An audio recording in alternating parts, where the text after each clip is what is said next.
Right. When we last left our band of intrepid adventurers, they had just discovered the fate of Felosinney and realized the full extent of the blight that had overtaken the druid's tree home and caused her wife to be driven insane by the corruption. With Angela insistent that they use the item they had come for to heal the dryad, and Tobias sure that there is no cure and that putting her out of her misery so she would never know what she did was a better fate, the group is caught between a spore and a hard place as they are forced to decide on a course of action and see it through together. So without further pause, let us rejoin the party and discover where things go in this climax of the best available versus the blight. Well, how much of this blight can we get rid of? According to Felosinney's notes, applying the resulting mixture to the blighted area of the tree will cure the entirety of the rot. Well, Angie, since she's still charmed in her current state, she'll insist while we help the dryad. And Valata is going to insist that they all stay for the hour-long ceremony. And by that time, I'm sure you'll feel better once we completed the funeral. Perfect. Well, we did promise the owl, too, that we will do whatever we can to respectfully put Felosinney to rest. Ceremony? Ceremony. Alright. Valata would ask the owl if he knows the name of a song or anything like that. He will pick through a few of the small bits and baubles on one of the desks and manage to, after quite a bit of large claw fumbling, pull out a small metal cube, which he then opens and it begins to play music. You know this song. It's actually a very popular song in Neverwinter and slightly less so in Forgehome and Waterdeep, because it is Sparrows of the Wood. The actual song and its lyrics refer to a bard who was traveling through the Neverwinter Wood and fell in love with a nymph who took the form of a large bird. Valata will start playing that song, I guess, as the ceremony gets started and all that. Just play it for the owl's sake. So Angela, you are Yay. no longer charmed. Oh, wow. Oh, I'm so terribly sorry. You know, it might be an unpopular opinion, and I promise I'm not charmed right now. That may have actually been for the best. She's not evil, she's in a horrible predicament. Told you, she's sick. That she is. Now I'm really torn as to what we do now. Wait, hold on. What are the chances that she might have a similar set of skills as the unfortunate druid here had, and actually help us craft more of those eyedrops? Did she partake in any of the work? Because if she did, there's a good chance she might be able to do that. Valata will ask Whisper if he ever saw the dryad helping Felosinney in her research. Fortunately, Whisper is not going to be able to understand really what research is. They spent lots of time together. Tobias kind of pipes up. But, well, if she can't, we'll still have cured and possibly saved an entire wood from annihilation by blight. That is very true. And he pats Valata, and I'm sure our resident musician here could spin that into a grand tale. Indeed, and we are here to make a name of ourselves. That's true. We're actually doing something helpful here if we do that, and choosing, helping the dryad and just going after something for our own fame. I choose helping. Tobias nods. It's the right thing to do. So the group gathers together the items, makes the mixture, which comes out as a silvery gray paste, and I am guessing that you are going to head to the Heartwood? Yeah, whatever it takes. As you apply the salve to the heartwood of the tree, it soaks into the bark, and you can see the black fungus dissolve away, the mushrooms being consumed in little flashes of light as they burst into a small radiant pop. This continues for a few minutes, and you can feel the somewhat oppressive aura of the area begin to lift. And after it has spread to the furthest branches of the tree, and the spores have ceased falling from the sky above, and the leaves are glistening silver, Catinella appears once again. The dryad merges out of the heartwood of the tree, no longer covered in black fungus and thorns, but now her bark more pale brown, and the leaves upon her body a pleasant green, and she regards your group without malice in her eyes. She says, "Adventurers, I must thank you. You've freed me from a terrible fate." I'm sorry I hacked into you. Tobias pipes up. I most certainly do not apologize for trying to blast you into fiery oblivion. Your anger is understandable.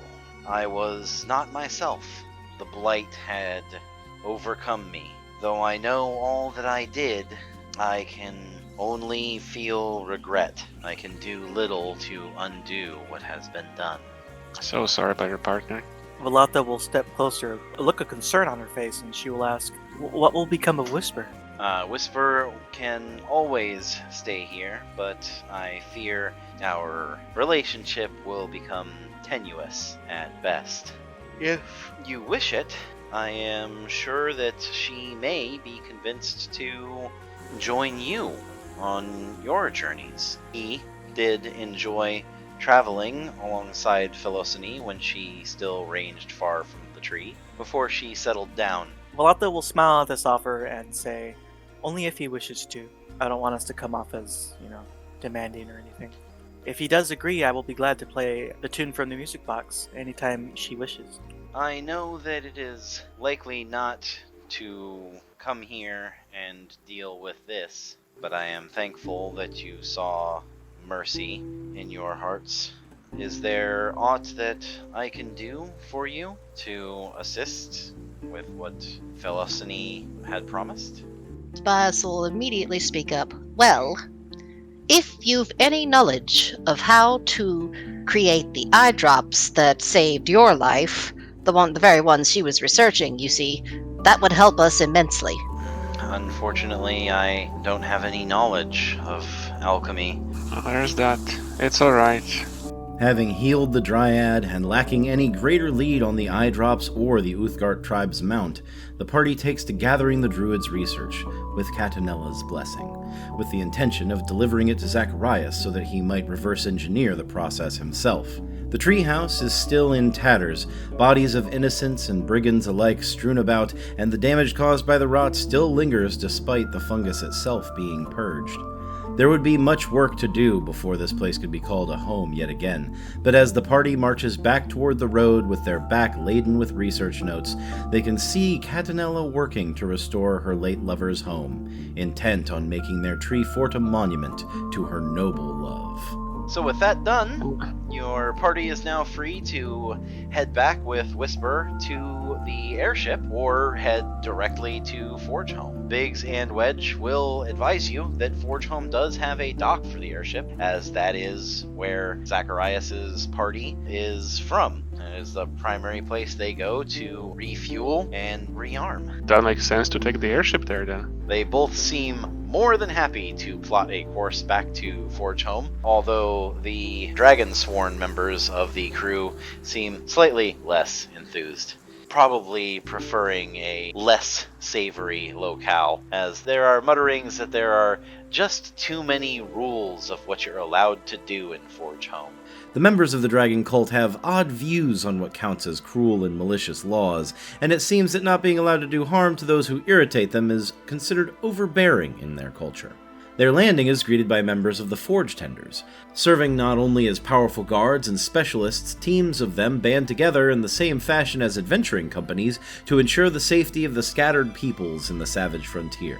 After a brief introduction to the rules of the city, they are released on their honor, since with Zacharias as their patron, they have Ferris's complete trust. The one law that sticks out is that of amnesty for all, which has been quite controversial with other members of the Lord's Alliance, as it states plainly that the people of Forgehome hold no ill will to anyone, so long as they have not harmed the city or its people. Regardless of the claims of other ruling elites or military companies, Ferris is resolute that the laws of others cannot be enforced within Forgehome. The fact that the rest of his old adventuring company agrees backs this ideal up with significant political clout and no small amount of personal power.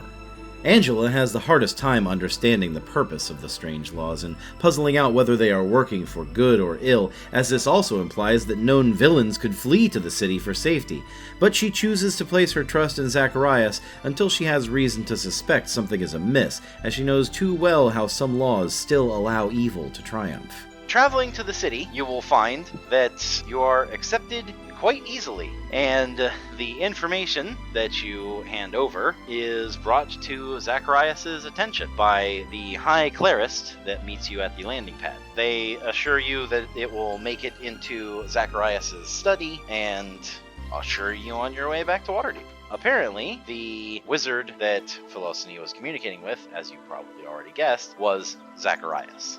As you travel back to the city of Waterdeep, Zacharias is waiting for you. When you head back to the Yawning Portal upon arriving, he is pleased to see you. Obviously, does not look happy per se, as he did also receive the news that his friend is dead. I give my condolences.